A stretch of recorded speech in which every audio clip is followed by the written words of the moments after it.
Avec nous en ligne, M. Mohamed El Batewi, académicien, universitaire, docteur en sciences économiques et de gestion, opposant marocain. M. Mohamed El Batewi, merci d'avoir accepté de répondre à nos questions. Monsieur El Batewi, quelle lecture faites-vous de la situation au Maroc? Quels seraient ces soubassements? Ce qu'on voit aujourd'hui et ce qu'on assiste aujourd'hui, c'est que tout simplement, il y avait une accumulation de frustration au sein de la société marocaine et surtout au sein de la jeunesse, avec vraiment des catastrophes à répétition du Makhzen marocain. Toutes ces frustrations aujourd'hui se sont transformées en traumatisme. Il y a un traumatisme profond. Et ce traumatisme lui-même s'est transformé en révolte avant de devenir aujourd'hui vraiment le début d'une révolution qui est en train d'embraser quasiment tout le territoire marocain. Et je crois que c'est irréversible ce qui se passe parce que la répression est en progression dans le sens du mal. Maintenant, on a commencé à utiliser des balles réelles. Hier, à Cléa, dans la région d'Agadir, 3 jeunes ont été assassinés par des balles réelles tirées par des gendarmes. C'est la panique totale, c'est le désordre, pas au sein de la jeunesse, mais plutôt au sein de l'appareil sécuritaire qui ne sait pas vraiment à quel sein se vouer. Elle est complètement perdue parce qu'on lui a pas appris à dialoguer, on lui a pas appris à approcher les jeunes avec des méthodes intelligentes, on l'a domestiqué uniquement à réprimer, c'est comme des chiens enragés. Monsieur Mohamed El Batewi, certaines parties évoquent ce qu'ils qualifient comme une sorte de confrontation dans ce qui est qualifié de guerre de succession, chaque camp cherchant à garantir sa propre influence auprès du futur roi. Je m'explique. Depuis plusieurs mois, les 2 principaux services de renseignement au Maroc, la DGST, DGSN, sous Hamouchi, et les services de renseignement extérieur se Mansouri s'affrontent. Que pensez-vous de cette thèse, monsieur Mohamed El Batewi? Je crois que cette thèse existe et c'est pas à partir d'aujourd'hui, c'est pas ça qui a amené vraiment à ce qu'on voit aujourd'hui. Cette thèse existe bien entendu et ce que je peux ajouter aujourd'hui, contrairement à ce qui a été prévu par la Constitution, ça veut dire ce qu'on appelle le roi constitutionnel, ça veut dire Hassan III qui allait succéder à son père Mohamed VI, je crois que cette thèse reste, si vous voulez, encre sous forme d'un encre sur papier. Aujourd'hui, il y a d'autres protagonistes qui interviennent en ligne de compte, on parle de leur cousin, donc Hicham, le fils de Abdallah qui est aux États-Unis et qui a fait récemment une sortie sous forme d'un entretien au journal El Confidencial espagnol où il exprime vraiment tout le désordre qu'il y a au sein de cet appareil sécuritaire dont vous venez de parler avec toutes ses composantes, etc. Mais ce n'est pas nouveau que des éléments clés de l'appareil sécuritaire ou de lobby économique essayent toujours, à l'aube d'une succession, d'essayer d'avoir les faveurs, je veux dire, de la famille régnante pour essayer de pérenniser ses intérêts au sein de ce Maroc. Parce qu'aujourd'hui, contrairement à ce qui se passait il y a une quarantaine, cinquantaine d'années, ça veut dire c'était des gens qui avaient une influence au sein de la société marocaine. Aujourd'hui, ces 200 familles qui ont la main mise sur l'économie marocaine sont interconnectés entre eux par des liens de mariage, par des liens familiaux, etc. Donc, le Makhzen aujourd'hui, elle n'est plus un Makhzen d'intérêt, n'est plus un comprador, n'est plus un ramassis de plutocrates, mais plutôt aujourd'hui, c'est un clan familial. Ils ont des petits-enfants en commun, ils ont des cousins, des cousines en commun, etc. Et ça, c'était un truc Hassan II a instauré juste après 1972. Vous faites allusion, monsieur Mohamed El Batewi, au coup d'État des aviateurs, n'est-ce pas? La seconde tentative de coup d'État après celle de Srerat.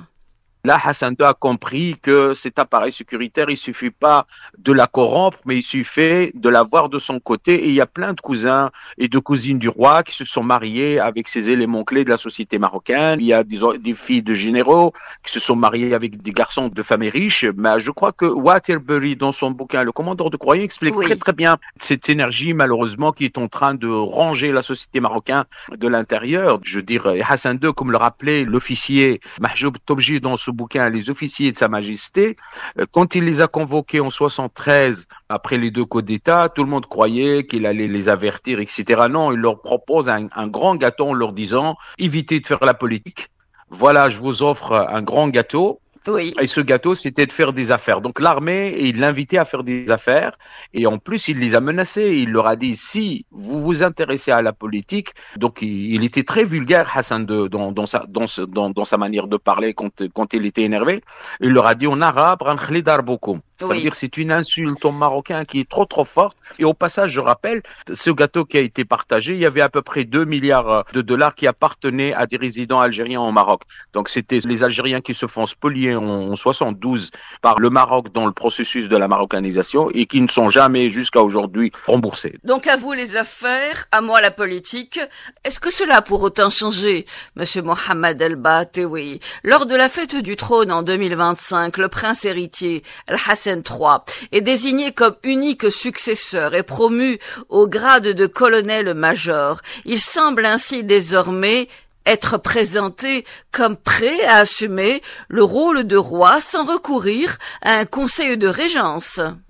Est-ce que la situation est, on va dire, mieux cernée ou différemment cernée aujourd'hui ?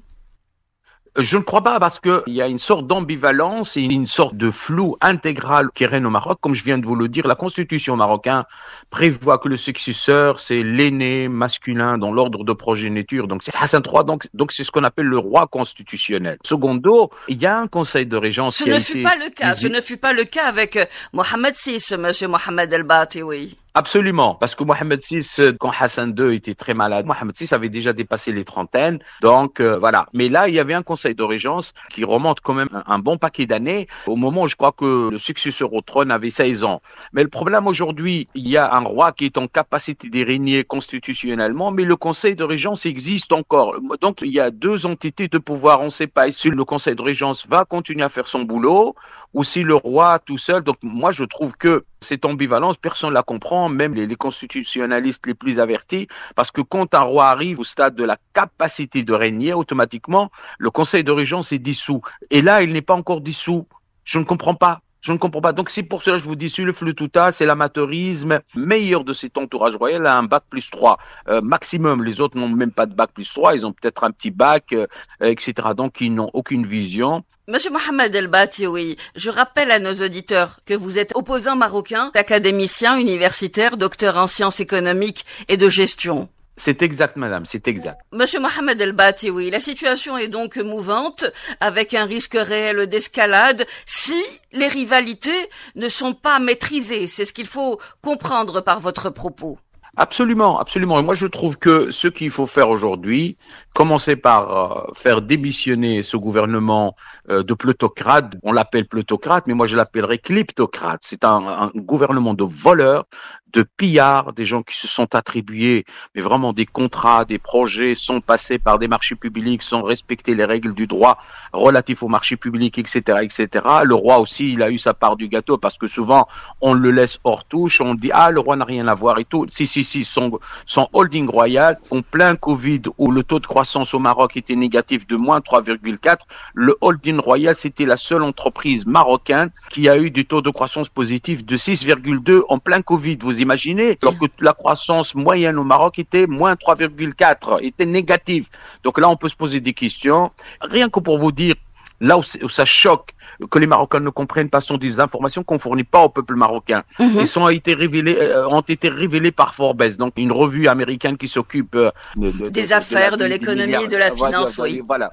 Exactement. Le budget consacré, s'il vous plaît, madame, le budget consacré aux animaux du palais rapproche les 2 millions de dollars. Le budget consacré aux animaux du palais, ça veut dire les vétérinaires, la nourriture. On a des animaux au palais avec lesquels les princes jouent, les perroquets, des chiens du roi, il en a 3 ou 4, etc., etc. C'est 2 millions de dollars, vous savez, c'est 20 millions de dirhams. On peut en faire énormément au Maroc, alors qu'on l'attribue à des animaux du palais pour que des petits princes, des petites princesses puissent avoir un petit chaton. Moi, je ne comprends pas, que les Marocains n'ont rien à mettre dans leur assiette. Et les chats du palais sont nourris avec les meilleurs pâtés parisiens, etc.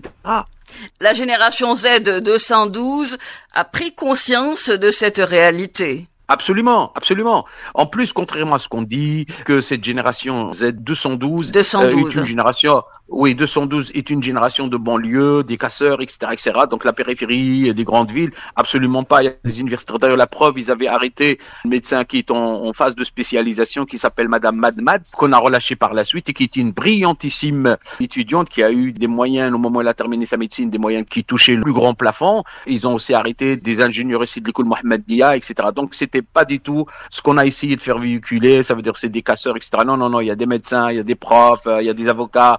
Même si aujourd'hui, on essaye malheureusement de mettre en avant quelques religieux sur des réseaux sociaux pour dire que Dieu a interdit de manifester, que Dieu a fait ça et ça. Ce sont vraiment des imposteurs, ne les écoutez pas. Ce sont des policiers déguisés. Et on connaît quand ils se mettent en route les dégâts qu'ils peuvent faire ces imposteurs. Tout à l'heure, nous parlions de la classe politique. Le roi Mohammed VI a imputé la responsabilité au premier ministre marocain. De son côté, Abdelilah Ben Kiran a appelé les protestataires à mettre un terme aux protestations, je cite, avant de basculer dans l'inconnu. Comment lisez-vous cet appel, monsieur Mohamed El-Batiwi? Pour un ancien agent de la junte policière marocain, ça m'étonne pas. Ben Kiran, sa lettre est encore jusqu'à aujourd'hui dans les mémoires. La lettre qu'il avait envoyée à l'ancien tortionnaire et l'ancien sbire des sales affaires de Hassan II, qui est Idriss Basri.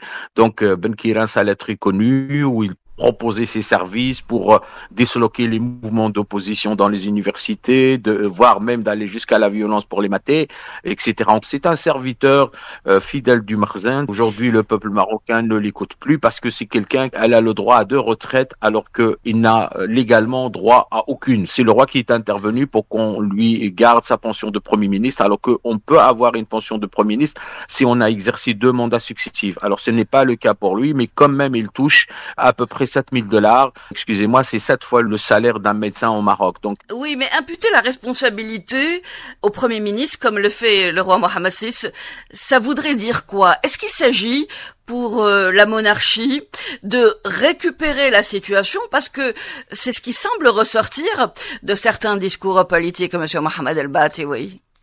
C'est toujours comme ça, il faut toujours chercher un bouc émissaire parce que dans la Constitution, ils ont balisé la personne du roi et la monarchie à la même occasion en disant que le roi est inviolable. Ça veut dire que le roi ne se trompe pas et il ne peut pas être traîné pour des affaires pénales, je veux dire, devant les tribunaux. Parce que là, ça relève du pénal. Il y a des morts, il y a des gens qui ont été écrasés par des voitures de police volontairement, express, avec préméditation, etc., etc. Et donc ça, puisque lui, qui est le chef de l'armée, de la police, chef de tout, quoi, il est quasiment chef de tout, il est même commandeur de croyants au passage. Donc, pour ne pas être éclaboussé par cette responsabilité, qu'est-ce qu'il fait? Il fouille ses responsabilités, il les met sur le dos du Premier ministre. Ça ne veut pas dire que le Premier ministre n'est pas responsable, bien sûr. C'est une clique, c'est une mafia à plusieurs niveaux. Tout à l'heure, nous parlions de la confrontation entre Hamouchi et Mansouri.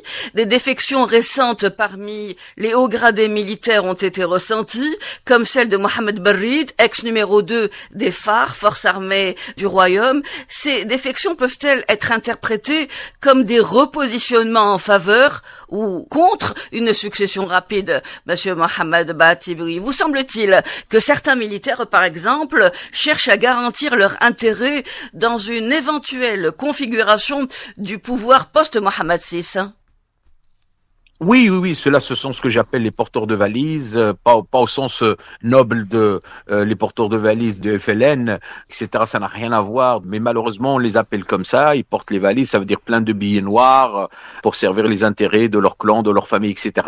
Mais Mohamed Barrid, c'est quelqu'un, sincèrement, qui reste encore un des rares intègres. Je crois que si le roi l'avait nommé récemment, c'est plus pour le surveiller et pour l'avoir à ses côtés et avoir l'œil sur lui parce que c'était quelqu'un qui commençait à naître autour de lui donc un certain nombre de courants d'officiers libres et je crois pour lui couper l'herbe sous les pieds, on l'a ramené à l'intérieur de l'appareil du Makhzen, on lui a donné un poste clé au sein de l'armée, mais c'était pas du tout qu'il était makhzenien, non, mais justement ce sont des rapports français, des rapports, on dit aussi que c'est quelques rapports espagnols qui ont dit méfie-toi de ce monsieur est très intègre, ce monsieur commence à avoir une popularité en fonction de son honnêteté, etc. Et donc, il y a un courant d'officiers libres qui est en train de prendre forme forme au sein de ton armée, écarte-le. C'est ça. Alors, le mettre en dehors, il peut être beaucoup plus nuisible parce qu'il contient des informations. L'assassiner, ça va être un peu louche. Et donc, on l'a ramené auprès de lui, mais récemment, il commence à prendre ses distances et tout. Donc, c'est quelqu'un qui vomit la corruption. Et ça, c'est le témoignage même de ses réfutateurs. Ceux qui ne l'aiment pas témoignent dans des sphères privées que c'est quelqu'un d'intègre et d'honnête, qui fait ses prières à temps. Donc, dakhal souq raso, donc comme on dit en marocain. Et donc, ça, il leur fait peur. Il leur fait peur et je crois que il est sous contrôle et lui, il n'aime pas ça parce que c'est vraiment un officier compétent. Voilà, c'est ça le Maroc. Le Maroc, on te force parfois à rentrer dans le système même quand tu n'as pas envie de rentrer dans ce système. En Donc, ce sens, Kelpa retient l'influence d'acteurs régionaux ou encore internationaux. Des observateurs évoquent la France, par exemple. D'autres évoquent les Émirats arabes unis. Et certains évoquent Israël. je trouve que les liens solides et forts et sur lesquels le Maroc compte souvent, parce que quand Mohamed VI n'est pas bien, il va pas à Dubaï, il va pas à Tel Aviv, il va à Paris dans son château. Pendant la période du Covid, il en a acheté encore un deuxième palais au pied de la Tour Eiffel sur le Champ de Mars. Donc je crois que les liens entre la France depuis 55, ça veut dire depuis les accords d'Aix-les-Bains et l'apparition de ce qu'on appelle l'indépendance dans l'interdépendance, le Maroc a les mains et les pieds liés. Aujourd'hui, la solution ou le projet de solution viendra de Paris concernant ce qui se passe aujourd'hui au Maroc. Comme c'était pour le Hirak. Le Maroc, pendant la période du Hirak du Rif, avait décidé de ne pas intervenir. Et quand Macron est venu au Maroc pour un dîner qui a été organisé par le palais, Mohamed VI, parce que les micros étaient ouverts, et Mohamed VI allait vers Macron lui disant « On a besoin de vous, monsieur le président ». Et Macron lui répondait « On va vous aider ». Et 5 jours plus tard, jour pour jour, 5 jours plus tard, on a enlevé Zafzafi, on a arrêté quasiment tous les éléments clés du Hirak, alors que le Hirak était pacifique. Donc voilà, donc la France donne toujours le feu vert pour les grandes solutions, malheureusement, qu'elles soient de nature répressive ou autre. Donc, on avait aussi le cas avec la Tunisie. Donc, Ali Omari qui proposait les CRS, les matraques et tout pour Ben Ali. Donc, c'est ça la France et sa relation avec ceux qui n'ont pas obtenu leur indépendance au prix de martyrs. Ils sont tout le temps soumis à la France. L'Algérie ne l'est pas parce que l'Algérie a obtenu son indépendance au prix du sang. Et elle a négocié fermement ses frontières, le départ des Français, etc. Donc voilà, on est en train de payer, le peuple marocain est en train de payer le prix d'une indépendance mal négociée et qui n'a pas été du tout négociée. Il n'y avait pas d'indépendance, il y avait une indépendance dans l'interdépendance. Vous évoquez la France, on peut également évoquer l'entité israélienne. Cette dernière ne s'exprime pas publiquement sur la succession royale. Celle-ci semble privilégier la continuité monarchique, peu importe la personne sur le trône. Des partenariats dans le renseignement et la défense sont conclus. Cette influence exacerbe-t-elle les tensions ? Je trouve que ce qui se passe et que parfois ce qui est rapporté par-ci, par-là dans des cercles un peu pas officiels, officieux, souvent on raconte beaucoup de blagues à l'intérieur du milieu politique israélien sur Mohamed VI parce qu'on le trouve un roi malade. Ça passe pas dans l'opinion israélienne que quelqu'un dans l'état de Mohamed VI continue encore à exercer le pouvoir. Et en plus, souvent on voit apparemment sur les GSM des jeunes soldats israéliens. Il y a les différentes photos de Mohamed VI au Marais, au sein de la galerie Lafayette, avec ses petits t-shirts, avec ses chaussures qui pèsent 1 tonne, etc. Et vraiment, ça passe. On raconte des blagues.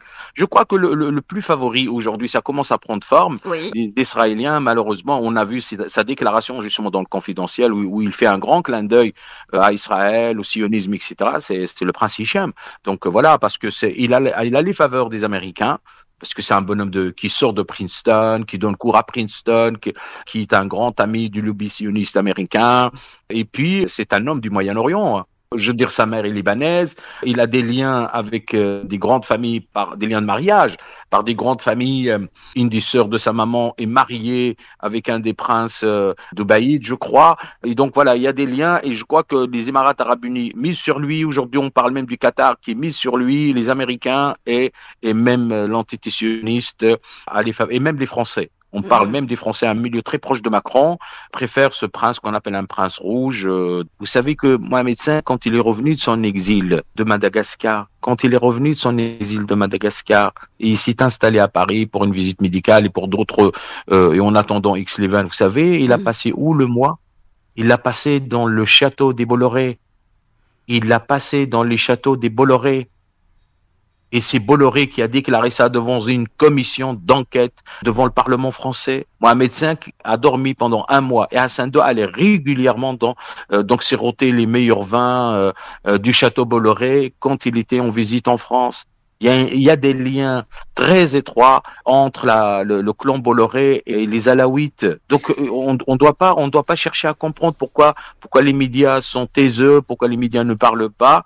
Parce que voilà, en plus le Maroc détient énormément de dossiers sur un certain nombre de journalistes, le chef de rédaction et tout, des dossiers concernant la pédophilie, etc. On le sait, le Maroc gracie facilement les pédophiles, mais il mate, il tue les jeunes qui se révoltent. Voilà, on a eu le cas de Galvin, l'Espagnol, qui a violé 11 enfants et puis qui a été libéré 3 ou 4 mois après son emprisonnement. Donc, dire que peu importe la personne qui succédera à Mohamed VI est une idée erronée, ou en tout cas un propos erroné. Il s'agit aujourd'hui de faire un choix judicieux compte tenu du tournant que prend la situation au Maroc. Absolument, mais le problème, c'est que les composants de la société civile, l'élite marocaine, les intellectuels marocains ne prennent pas leurs responsabilités.